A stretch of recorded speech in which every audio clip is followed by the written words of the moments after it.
To use the geometry creator, highlight nodes on your timeline that you want to move around. Enable apply pattern when path is moved so that it will move in real time as you do this. Holding down shift will move a pivot that you have clicked on, like this. Clicking normally without holding down shift will add a new pivot, like this. Holding down alt will allow you to move these pivots to add more, how would you call it, curve. So you know, you want a huge curve, you go like this. You want no curve, you bring it all the way in, and you can do that to any pivot like this. Whenever you do it to a new pivot that hasn't had a previous curve, it will move them both at the same time like this. But you can let go and then click on a different one to move it separately like this. To make sure you have 4th beat distance on, and then set this to 40. By default it's 30. The reason why you want this is because this would give you accurate spacing and according to normal timing settings. Then to create a circle, you simply come here to geometry creation and hit create.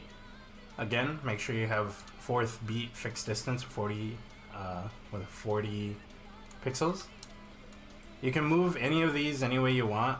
It might look weird, yes. So what you want to do instead, if you want the perfect circle, you can hit Ctrl Z to undo and Ctrl Y to redo. Press Ctrl T and this will bring up this. It's a, I don't know what you'd call it, but a transform tool. You can, you know, stretch it, do whatever. But if you don't want to mess around with, like, you know, making it look weird, you can type here. One of these is for height, one of these is for width. If you want to, let's say it's here, you want to flip it, you can enter in a negative and it'll flip it like this. You can enter a negative here and it'll flip it there. You can also determine the angle, so 100 degrees. If I wanted to do 40 degrees, 50 degrees, whatever you want. 360 will likely, well, do nothing actually. 180 will flip it. You can also set the position here. X will be left and right. Inputting a negative will likely make you, wait, is there? Okay, yeah. Inputting negative will make you go to the other side.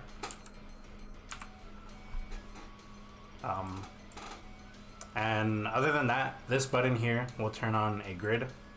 The grid is not very good whenever you're doing manual lines, so I prefer to keep it off. You press enter to exit the transform tool, and angle decision will apply angles in a certain path. So if there were any notes flying in, but I don't have a song, they would be going in from there, or here they're coming from the outside, the inside, above, below, and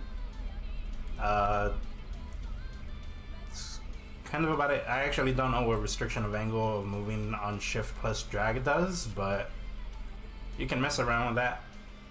Applying anti-aliasing, I don't know what that does, and I don't know what this button does, so let's find out.